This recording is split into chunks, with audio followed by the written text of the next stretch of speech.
Please join me in welcoming Dr. Michael Horne. Good morning. It's nice to see all of you so early in the morning. Let me just thank you for coming out, and truly it's a delight for me to be here with you all, my brothers in Christ in the diocese. Now, I'm a psychologist, and psychologists like surveys, so I'm going to take a quick survey. It's a good thing to get people moving in the morning. Raise your hands if you're married. All right, so the vast majority of the people, put your hands down. Raise your hands if your wife is perfect. You all must have a lot of comfortable sofas at home if we're not saying our wives are perfect. But of course, we know people aren't perfect. And we're going to talk about this in the context of mercy. Now, I would like to share a brief something in this small and intimate group here this morning. My wife is a genius and very patient because I am an idiot. And there are a lot of times that I've done things that even knowing professionally probably wasn't the best move. I still found myself going, ooh, I'm really sorry about that. So I have a particular appreciation for mercy in relationship because clearly there are times that we hope people will be merciful to us, as there are times that we are asked to be merciful to others. Blessed are the merciful, for they shall obtain mercy. That's from Matthew chapter 5, verse 7. Now, whenever I give a talk on a specific topic, I like to go and get the definition of the word that I'm actually going to be presenting on, so mercy. And I went to Webster's and the English Oxford Dictionary and dictionary.com, and here's what I came up with, the definition of mercy. Compassion or forgiveness towards someone whom it is within one's power to punish or harm. The second definition I found was kindness to help given to people who are in a very bad or desperate situation. And if I'm honest, I found both of those definitions to be lacking from a Catholic perspective. In the first case, we're talking about the absence of punishment. We're talking about holding back on giving people what might be perceived as their due. This is the thief who is granted mercy by the court and only given a 5-year sentence when a 30-year sentence could have fit. In the second situation, it's a little pejorative. It's a pat on the head to somebody who's down and out. And I would say in both of these, we're truly missing the person. We're missing an encounter. So from a Catholic perspective, how would we define mercy? Well, the best definition I found is this. Mercy is God's love reaching down to meet the needs and overcome the miseries of his creatures. And there's an illustration of a desire for encounter and union. This becomes critical when we think about our role as husbands and as fathers, because it is within relationship that mercy can best be illustrated. So why be merciful? What are the benefits of being merciful? Now, sadly in psychology, there are not a lot of studies on mercy per se, but there's a fair bit of research done on forgiveness, which is close. It's not exactly mercy, but it's close, and it's got a lot in common. So forgiveness is the idea that I could be angry. I could lash out at you because of what you've done, but I choose not to. I choose a different action instead. I choose to move on from the hurt and try to repair our relationship. And there are clear health benefits of forgiveness, of forgiving. One study in psychological science from 2001 found that people who forgive are less likely to feel angry and out of control than those who do not forgive. A second study, published in the Journal of Behavioral Medicine in 2005, found that forgiveness is associated with increased physical health, increased quality of sleep, which, as the father of 3 children under the age of 6, I greatly appreciate an increased quality of sleep, and reduced fatigue. So clearly we can see that there is this understanding that to let go of grudges, to be merciful, helps. And a final study in 2011 of married couples showed that when the victim in a situation, when the person who has been wronged forgave the other person, forgave the offender in the situation, both parties experienced a decrease in blood pressure. And we've been in those situations. We've been in those moments where we know that we have done something wrong and we have presented ourselves hoping for mercy for the other person. And when they say, "I forgive you," there's that rush of release. There's that incredible sense of, oh, now we can move on. And they found that it was mutually beneficial. The people who were willing to let go, to forgive, found that same benefit, found that same reduction in tension, so they could say, we have moved past the crisis point, and we can move into repair. Now, I'm going to talk about two specific types of relationships today. I'm going to talk about the relationship between husband and wife, and I'm going to talk about the relationship between fathers and children, parents and children. But for those of you who either are not married or do not have children, this truly applies to all relationships. Because there are no relationships in which we do not unintentionally hurt people. It's simply the nature of existing in a fallen world. So there are always opportunities to show mercy among friends, among siblings. So looking at marriage. Marriage, we understand, is central to the family. There is no sacrament of parenting. The sacrament is the relationship between the husband and wife. The marriage itself is the sacrament. Now, children are a good of marriage, but they are not necessarily in and of themselves a sacrament. Well, what are we as spouses, what are we as husbands and wives modeling for our children? Because what they see in the marriage of their parents, they assume that is normal. They assume that is the baseline, and ultimately they end up assuming that that is healthy and good. So one of the many hats that I wear here in the diocese is that I work for the tribunal. I'm an annulment assessor, which means that I have the great privilege of working with people who are trying to find out, are their marriages considered sacramentally valid? And one of the things that I hear time and time again is that the people who come in, having suffered some very difficult situations in their own marriage, which broke down, was that it very closely paralleled the marriage that their parents had. So what I would hear is things like this: well, my dad would get drunk and he would beat the stuffing out of my mom. So when my boyfriend started doing the same thing to me, I thought that was normal. I just assumed that that was how marriages work.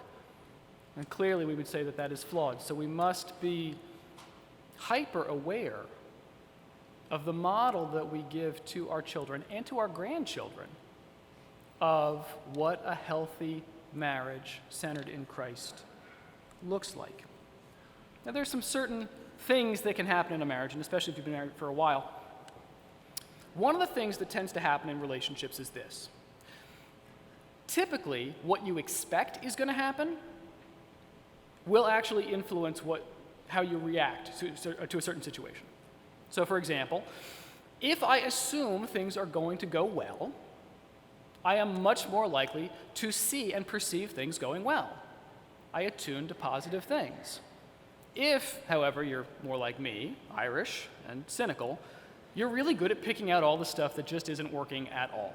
And all of us, I'm sure, can list 100 things that have happened to us in the last month that are rotten much quicker than we could do that with 100 things that went well. But what this leads to in a relationship is a built-in expectation of what the other person is going to do. If I expect that my wife is going to let me down, is going to disappoint me, is going to hurt me, well, not surprisingly, I am going to have a much more negative view of the relationship, and I will see certain things as being negative when perhaps they are not. The opposite is true. If I really believe that my wife cares for me, loves me, respects me, then it's a much healthier relationship, and I'm going to see the positive things more easily. This is called a positive versus a negative sentiment override. And I'll give you this example to explain it. So before we moved to Fredericksburg, which John mentioned, we lived in Delray, and we only had one child at the time. We've got 3 kids, Liam, who is 6, Maeve, who is 3, Kaylin, who is 11 months, and none of them believe in sleeping, and all of them have this incredible telepathic ability to move in opposite directions immediately at the same time. And we switched recently from sort of the man-to-man defense to a zone defense. It's going okay, and our defense is about as good as my beloved New Orleans Saints, so we all know how well that went. But when we lived in Delray, we only had one car. We only needed one car. I was working in Fairfax at the time, and Kara, my wife, and Liam would be able to walk around the neighborhood. But they weren't able to walk to a grocery store particularly easily. So often she'd ask me to go and pick things up on the way home. So let me give you this scenario. I'm leaving in the morning, and Kara, my wife, says, hey, when you're on your way home, could you stop off at the store and could you get eggs and bread and milk? Eggs, bread, milk. Got it. No problem. Eggs, bread. So I go. I see 6 or 7 clients. I'm coming home. I stop at the store, and I get the eggs, and I get the bread, and I get her flowers because I know she really likes flowers, and I forget the milk. And I come home. Now, in a positive sentiment override situation, she's going to say, oh, you forgot the milk. It must have been a really busy day for you because that's not like you at all. You're normally on top of these things, but I really appreciate the flowers. Thanks for bringing that. In a negative sentiment override situation, 3 things. I ask you to get 3 things. You can't remember the milk? Oh, what is wrong with you? I'm here all day. I don't have a car. I just wanted milk. And she looks at the flowers and says, what did you do this time? Now, clearly, you have got the exact same situation in both scenarios, and the reaction is entirely different based on what her perception is of me, based on what her expectation is of me. And how do we get to that point where she's assuming I'm going to let her down? Have there been resentments built up that we haven't addressed? Have there been things that I have done and I have not sought forgiveness for? Has she not shown me mercy? Have I been resentful towards her and not been merciful to her? Because these things will build over time and start to weave themselves into the fabric of a marriage and color it entirely.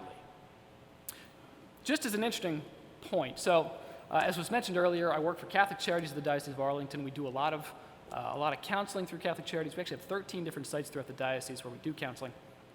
And we really seek to integrate the faith with clinical services. We want our services to be totally grounded in the teachings of the church. And I'm very proud of the job that my clinicians have done of doing this. But the amount of time couples tend to wait before they come to us for treatment is astounding. The average amount of time that husbands and wives will have difficulty before seeking counseling, 7 years. 7 years of disappointment, of resentment, of frustration, building up and creating a toxic environment. Sometimes when people walk into our offices, it's gotten so bad, there's no love, it's just contempt. And the hope is that the therapist is going to point at who the guilty party is. And they come in and say, look, it's his fault. Well, it's her fault. It should never get to that point. We want to be able to discuss things openly and honestly. We want to be able to address things before it becomes cataclysmic. And that can be difficult. That can be a challenge because we don't like having difficult conversations. Most people I know don't wake up on a Saturday morning like today, look outside, go, it is a beautiful day. Let me tell you every single way that you've disappointed and hurt me over the last 2 weeks because, I really want us to have one of those awkward conversations. It's not a lot of fun, and as guys in particular, we tend to avoid this, but we need to have these things. We need to talk about them.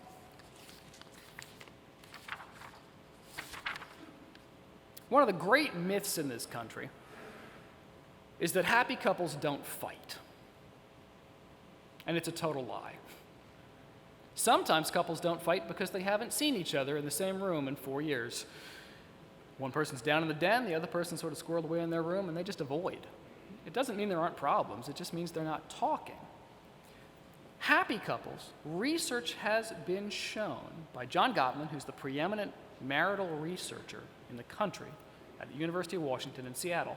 Happy couples are the ones who, when they fight, are able to pull themselves back together and self-soothe, apologize, show mercy.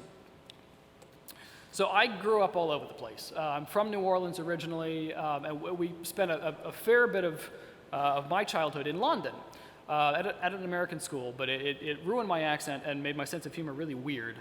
But one of the things that I got to experience was people from all over the country would come to this school. So one of my best friends in 4th grade was a guy named Josh Coburn, and his family was Jewish and from Brooklyn. And I'm over at Josh's house one day, and we're upstairs playing in his room, and I'm staying for dinner. And from downstairs, I hear, "What are you doing that for? That's not how you cook a chicken. Don't tell me how to cook. I'm here every day. I can't believe you'd put that." And I look at Josh, and I said, "What are they doing?" He said, "They're making dinner." This was totally normal to him, and by the time we came down 15 minutes later, they're hugging, they're kissing, they'd made up. This was a couple who was just very high energy, very passionate. And truthfully, they were one of the happiest couples I've ever seen growing up. They were a rock-solid marriage. But they knew how to repair. They knew how to apologize. They knew how to ask for forgiveness. They knew how to show mercy. And because of that, they could survive these little miniature volcanoes in the kitchen. Now, this was completely unheard of to me because, I was more English and emotions were something that you would look at sort of, behind glass. I've gotten over that now as a therapist. But this was completely alien to me. That just wasn't how my family worked. But it worked for them. So the idea that happy couples don't fight, it just isn't true. You want to be able to argue, you want to be able to disagree, but you want to be able to do it appropriately and fairly and respectfully. Those are really the key elements to resolving conflict. Because ultimately, love is about being vulnerable. The people that we love the best, that we know the best, can hurt us the worst. My wife knows exactly what to say to crush me in under 45 seconds. And if I chose to, I could reduce my wife to tears in under a minute. But both of us have the confidence and the trust in the other one that we will not do that. That there is an underlying respect there. That there's no malice. Because when we truly love someone and in a relationship where we are truly genuine, they see everything. Not just the good stuff, not just the PR, not just the things we would post on a resume or on Facebook. They see everything. They see us at our worst, and they're still around. Not in spite of our flaws, but in a way because of them, because we're human, because we're fallen. So we have a trust that those that we love the best, in this case our wives, our spouses, our fiancés, our girlfriends, won't intentionally hurt us. But we will all unintentionally hurt each other. It's just a fact. Death, taxes, we're going to hurt each other's feelings. This is just what being in a relationship means. And if we do, either if the other person hurts us, are we showing them mercy? If we hurt them, are we asking them for mercy? Because to do anything else gets us into an eye for an eye vicious cycle. And I have seen this. It's almost a marital mutually assured destruction, where really what the other person is saying is, you've hurt me so bad, I'm going to hurt you so you understand how I feel. I want to make you as miserable as you've made me, because then I think you're going to get it. Then I think you're going to understand me.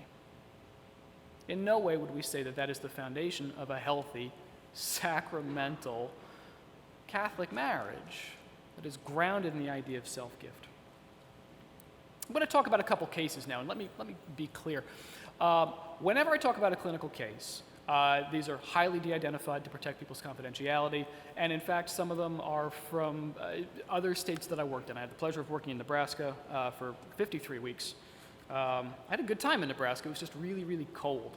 And after one winter, I said, no, I'm coming home to Virginia. So the cases that I talk about will be identified for people's privacy. But there was a couple that I worked with who really could not resolve conflict at all. And I asked them one time how they would describe their conflict style. And the husband said, well, she hops in her trench, and I hop in mine, and then we throw grenades back and forth at each other until one of us dies. And actually, that was really accurate. I got to watch them do this in session, and there was no attempt to do anything else other than defeat, wound, destroy the other person. So clearly, we have an absence there of mercy, and that was something we worked really hard on with that couple to get past that initial reaction. It's the first 2 or 3 seconds when somebody says something that you just need to hold on, because that immediate reaction of why I oughta, that internal response of I'll show you, if we can take a deep breath, if we can hold on to that and think, okay, are the next 10 words out of my mouth going to help my marriage or make this worse? And if the answer is anything other than help my marriage, we have to rethink what it is we are about to say and do. And as I said earlier, we have to be candid on the times that we have been hurt or frustrated, because there is a difference between forgiving and forgetting. Forgetting might mean, well, you know what, I really just don't feel like talking about this. So I'm going to take it and stuff it over here in the closet of marital hurts. Oh, another one, I'm going to stuff it over here back in that closet. Well, sooner or later, if you keep stuffing things in that closet, the hinges will come off that door, and you just have an awful mess. And I think this directly contributes to why there is that 7-year gap before people will come to us. So we must be truthful and honest in our willingness to bring up concerns in a relationship. A priest friend of mine recently said, when we are not bringing things up, when we are not addressing concerns that we have, who are we really being merciful to? Because too often the temptation can be, well, I don't want to hurt her feelings. I don't really want to upset this person. Is it being genuinely merciful? Or are we being merciful to ourselves by letting ourselves off the hook and not engaging in a conversation that's going to be difficult or uncomfortable? Now, there are always better ways to bring up concerns. I don't recommend leaving passive-aggressive Post-it notes on the fridge. You hurt me in the following ways. That doesn't really work. And I know people who've tried and can tell you it doesn't work. So we need to be candid. We need to be genuine, because if we don't understand what truly the concern is, we can't repair. We can't heal. Mercy cannot be conveyed if we do not know what the need is. As we said earlier, that Catholic understanding of mercy is recognizing the needs of the other person. It's not just withholding punishment. It's not just a pat on the head. But we must know what the needs are. So either we must be candid about our concerns or be courageous enough to ask. Seems like you're upset. What's going on? Were you upset that I decided not to come home on time and went out with the guys instead? Those sort of conversations have to happen. Now, within this understanding of forgiveness and forgetting, there was a couple that I worked with many years ago. His name is Jack. Married, 4 kids. And his wife revealed that she was having an affair. It was a long-standing affair. Unfortunately, she brought it up to him. He didn't catch her in it. She realized, look, this isn't what I want. So she ended it, cut off all contact, and then brought it to Jack, her husband, and Jack was devastated. He honestly felt like, is my marriage a sham? I had no idea that this had been going on. Now, this is where I love working at a Catholic agency. Because to be fair, there are many secular approaches that would say, look, hey, if it wasn't working out, it wasn't working out. If you guys aren't compatible, You did your best. Good game. Move on. And that's not the approach that we take, because we understand that there's more to that. And Jack, in my office, said, I am hurt, but I want to do everything I can to save my marriage. And he did something incredibly courageous. And he said, and I recognize there are things I've done and mistakes that I made in the years prior to you stepping out of the marriage that directly contributed to us growing more distant. I wasn't there. Not the way I should have been, not the way I wanted to be, and I see that now. So you have this twofold channel. Jack acknowledging what had gone wrong and seeking forgiveness and mercy from his wife, while also being willing to be merciful to her. We worked a lot on rebuilding trust, and it took a long time. And the healing wasn't quick. It wasn't easy. At times he was still angry. Every time he drove past a restaurant in the area that he knew that they would meet, he would think, did he take you here? And he would have to ask. And they would have to go through that until all the wounds healed. At times he would get so frustrated, he would say, in many ways I want to be done with this. I love my wife, but I don't like her very much right now. So he would focus on the kids instead and say, okay, but the kids deserve to have us together and intact.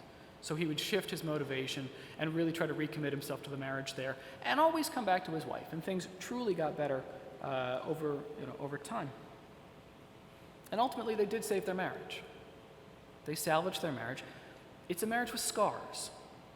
The wounds have healed, but there are scars. Scars are visible reminders of the wounds we've had, but they're stronger. Scar tissue is actually stronger than skin itself. And that's part of their history now.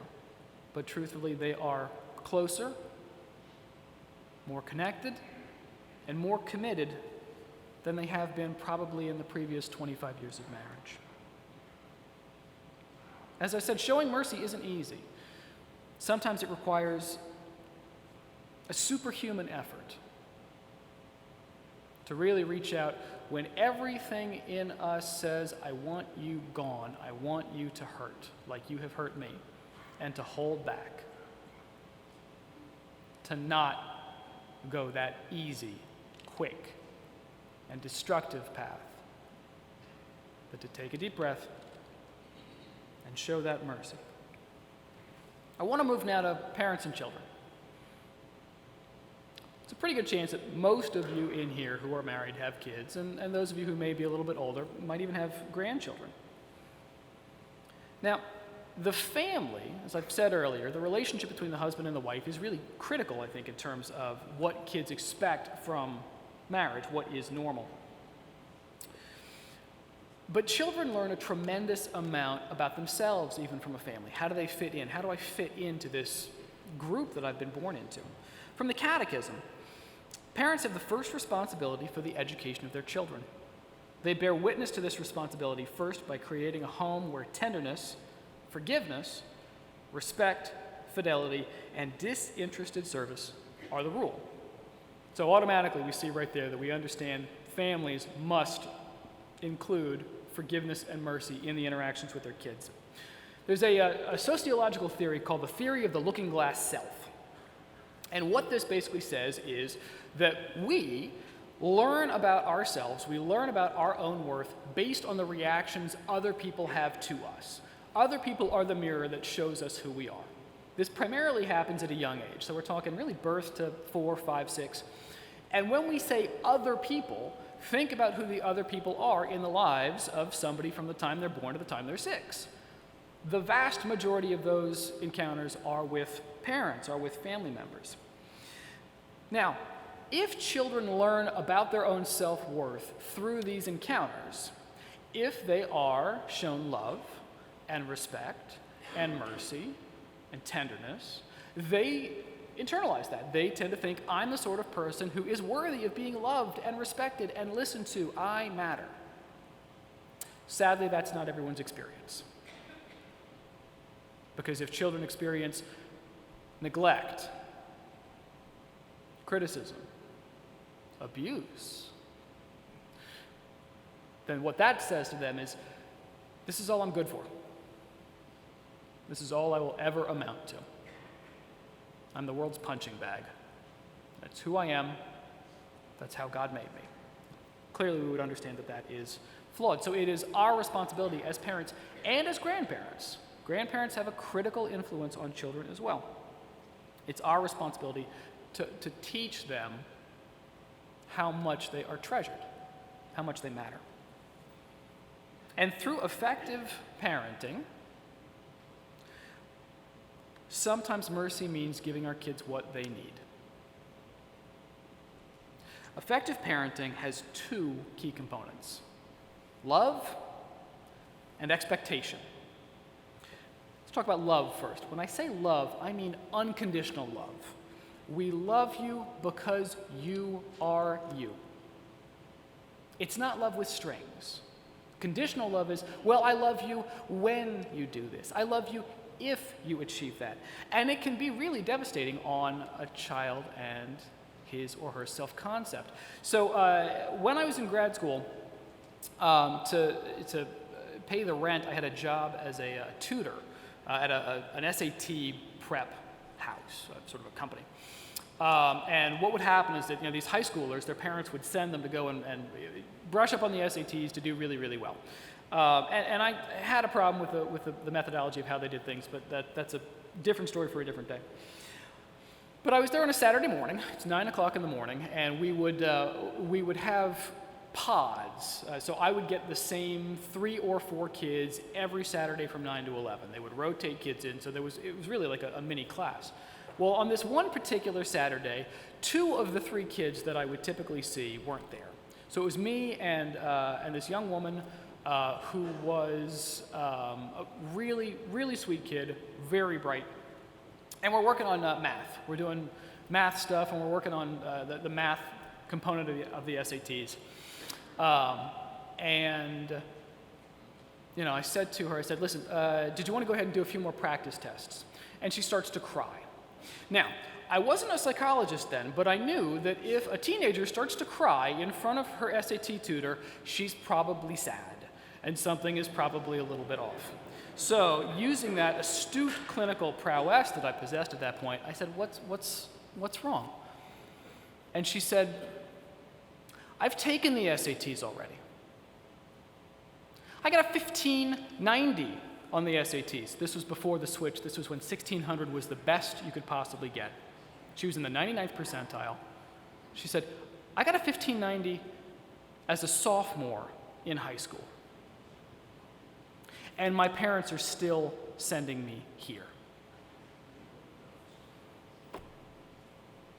What's going to be enough for them? Why am I not enough for them? And she said something I will never forget. She said, how perfect do I need to be before they really love me? That's an incredible message and an incredible piece of wisdom from a 15-year-old. Every time I tell this story, I realize that she's probably in her mid-20s by this point, and I hope she's doing well. This was a kid who, sadly, I don't think her parents would have been satisfied unless she had graduated Harvard by the time she was 19. And she was worth a lot more than that. She was brilliant, and I truly hope that her parents see that one day. But that's the message that it sent, this idea of conditional love. How perfect do you need to be?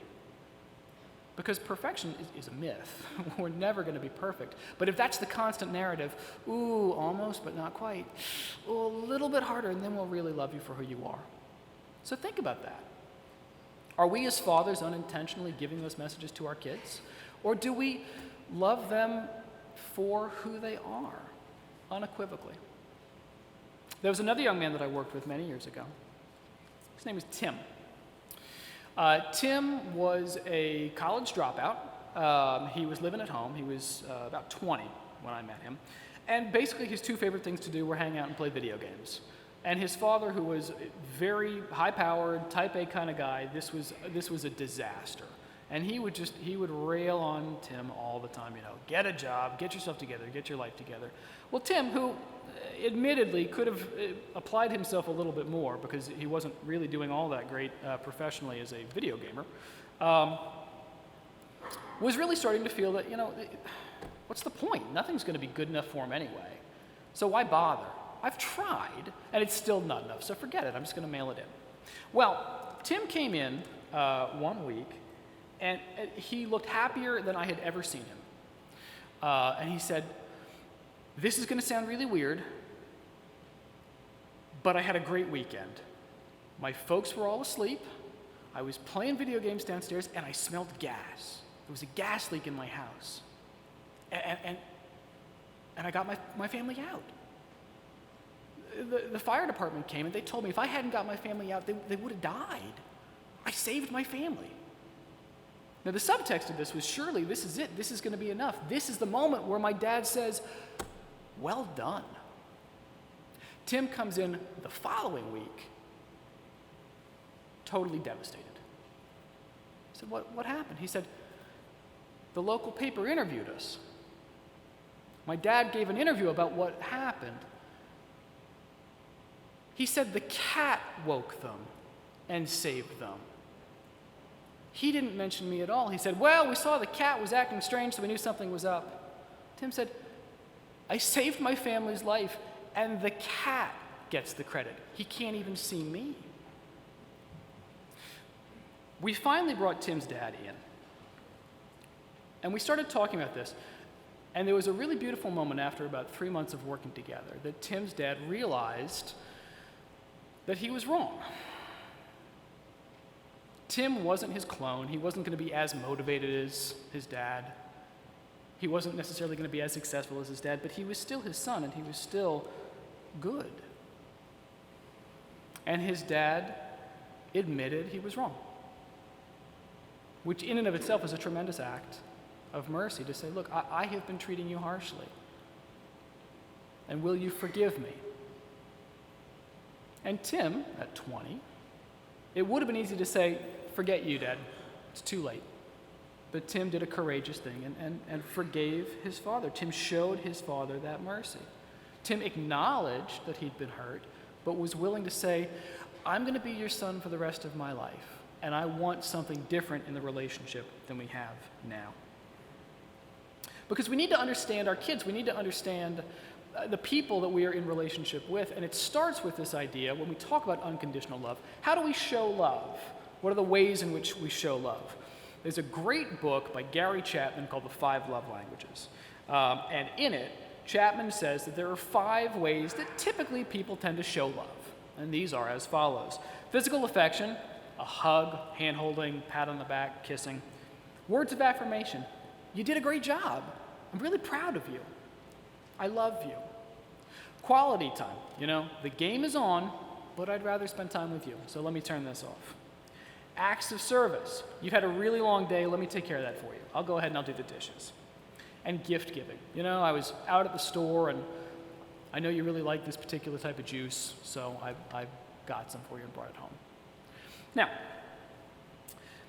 it seems really clear, but I cannot tell you how many couples I've worked with, and parents too, that just end up being totally off on this, because God, in his infinite humor, doesn't always give us the same love language as the person that we're with. So there was another couple that I worked with one time, and he's telling me this story, and he said, okay, well, so my wife came in, and she had had a really hard day. She was really stressed out, and she's telling me all the stuff that was going on that she was really stressed out about, and she was worried about the kids, and work had been hard. So I thought, I know.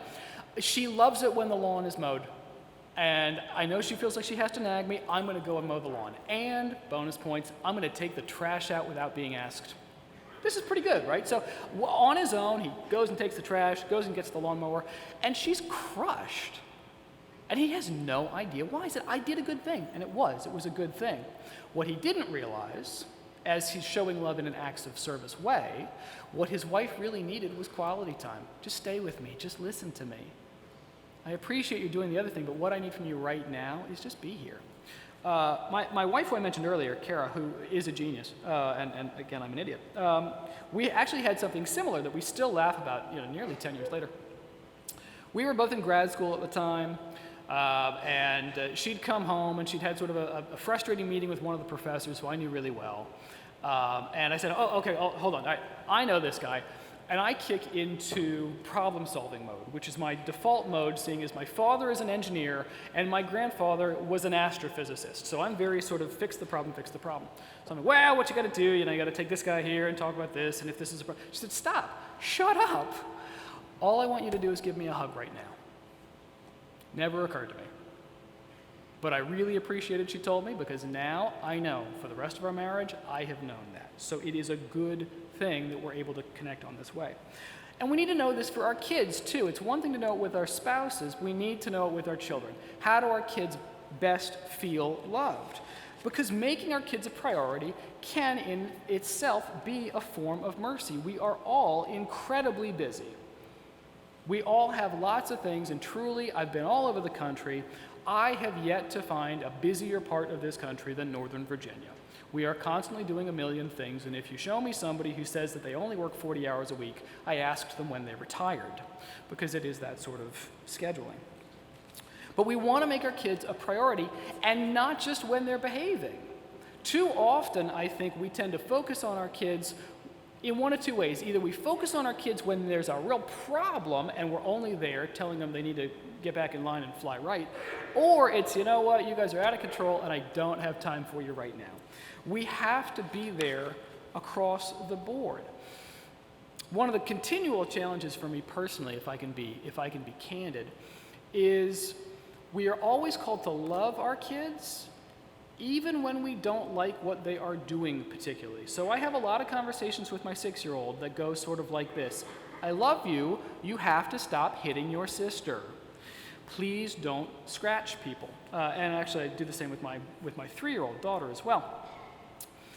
So we have to be generous with our time and not just default to the punishment. It is really easy for me when I walk home and the kids are running around all over the place. It's easy for me, too easy if I'm honest, to say, that's it, up to your room. Just go up to your room. I'll call you for dinner.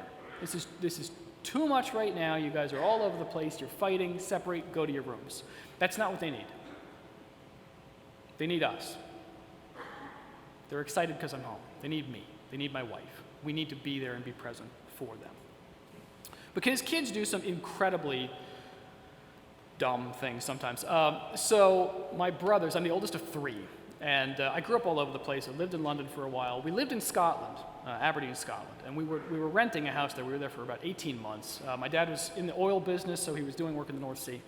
And this house that we rented in Scotland was on a corner, and it had these gorgeous hedges. We're talking big. I mean, these are like 12 to 15-foot hedges. They must have been at least 70 years old. Clearly, the owner put a lot of time into these things. There was sort of this living wall around 2 sides of the property.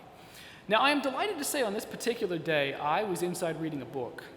But my 2 younger brothers were outside playing for a couple hours and then come charging in the house saying, Mom, come see the awesome fort that we made. Now, my mom's a little bit worried at this point, so she goes outside. My brothers had cut a hole in the hedge and tunneled 10 feet in one direction and 10 feet in the other inside this antique hedge. And my mom is going, oh, dear God, please let the hole at least grow over before we have to move out. Now, fortunately, it did, but this is a situation where it probably would have been very easy to just blow up entirely and sort of, people get grounded for 1,000,000 years. And my parents truly did a great job of modeling what mercy was. I mean, they were very, very patient with us, and we did a lot of really dumb and stupid things. But they basically said, okay, you can't ever do that again. But there was never a sense that they were withholding love. There was never, it was the idea that what you did was a really bad idea, but you are not bad. You are not being rejected. Just please don't do that again. Because mercy isn't just about withholding punishment.